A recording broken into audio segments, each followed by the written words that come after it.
This is the examination of the hidden human condition. This is the Hidden Killers podcast with Tony Brueski. Have you heard the story of Rudy Farias yet?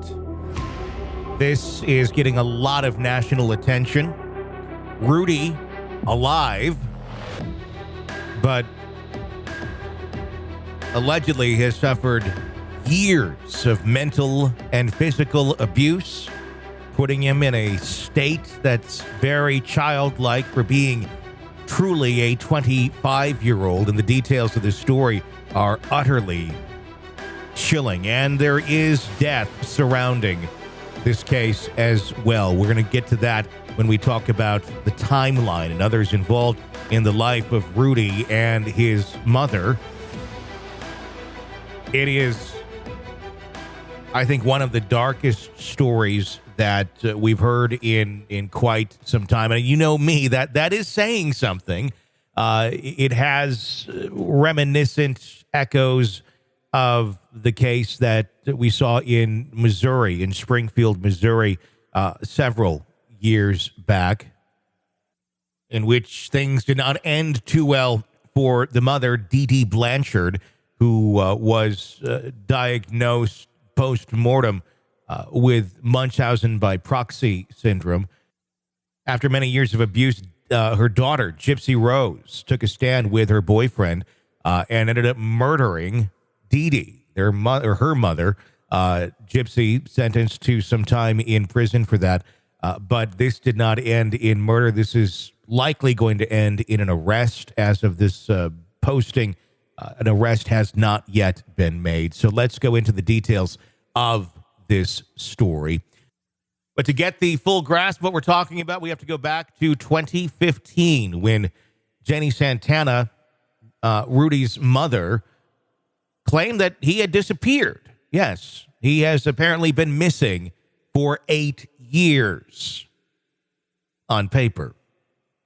However, in an astonishing turn of events, Rudy was found on June 29th standing at the entrance of a local church 8 years after his mother had reported him missing. Yet, as the dust settles on Rudy's unexpected reappearance, his mother is now standing accused of crimes that are unimaginable. Cruelty, depravity are two words that describe it quite well.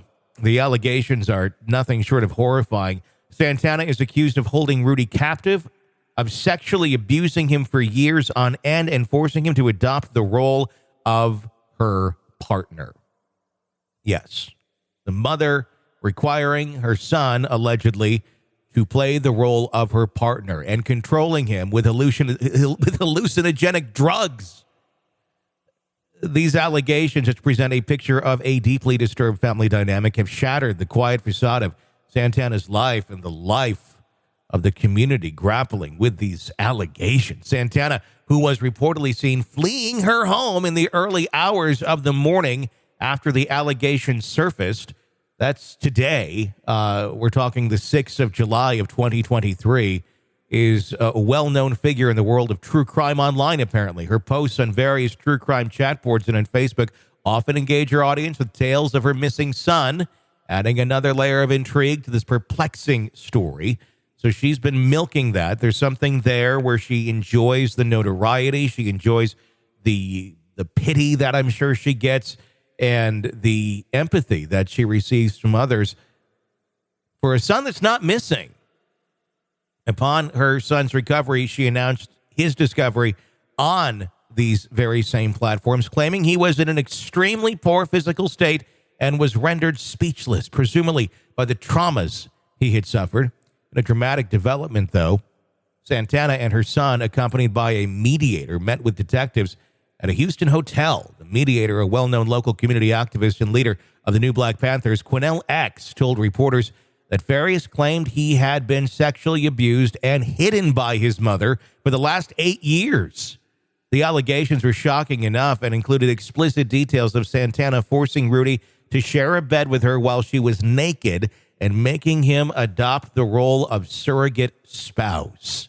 Santana, who according to reports worked overnights as a security guard and took Farias with her to work in the evenings, was allegedly recorded by neighbors confessing her anticipation of an arrest. Santana reportedly revealed that she feared her actions would lead to her incarceration, voicing her concerns to a neighbor.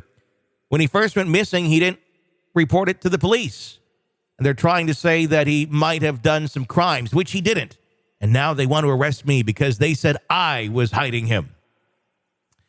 Well, when you're hiding your son for 8 years, yeah, you probably will get in a little bit of trouble. And abusing him, yeah, on top of it. The case is mirrored in tragedy. Just months before Farias was reported missing, his father, Rudy Farias III, took his own life. His suicide was on August 19th, 2014. It came a day after he had been relieved of his policing duty pending the outcome of an internal investigation. The investigation pertained to allegations that he, along with 3 other officers, had been involved in a ticket-writing scheme, a manipulation designed to earn them additional income through court testimonies. As news of Rudy's shocking revelation spread, family members and neighbors began to question the narrative that Santana had perpetuated over the years. Many claimed that they knew he had not been missing and had seen him frequently throughout the years. Rudy's cousin, Cassandra Lopez, claimed that she informed the police in 2018 that Rudy was indeed living at his mother's house and that their grandmother had seen him. These accounts were corroborated by other family members, including Rudy's aunt, who also stated that she knew he had not been missing. Furthermore, neighbors have also claimed that they had seen Rudy walking around the neighborhood, raising further questions about the veracity of Santana's claims about her son's disappearance. One neighbor, Genaway Weibel, commented, "When he's with us, he doesn't really say much or who he is. We just know he lives down there with his mom, goes to work with her around 6 or 7 p.m. He's just been freely walking down the street."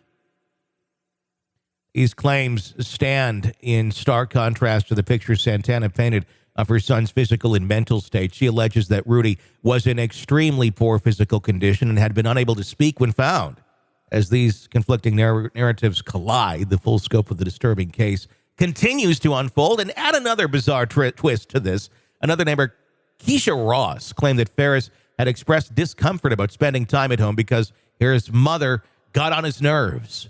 Ross also claimed that Santana had offered her money not to speak to the media, but she refused, insisting on sharing the truth about what she had witnessed. Rudy's father, Rudy Farias III, the Houston police officer, like we said, died by suicide in 2014. He was a 21-year veteran of the force and was facing that internal affairs investigation. Santana's estranged stepsister, Pauline Sanchez Rodriguez, has also entered the public disclosure, declaring her conviction that Santana has been lying for the last 8 years. She says that she has always suspected Rudy was not missing, and her beliefs are now finding credence as details continue to emerge. Rodriguez expressed her fear for her nephew's safety, saying, "I came to this neighborhood to see if I could find her. I fear for Rudy Farias' life." The story then garnered the attention of Quanell X. That's a community activist who's been speaking out for him.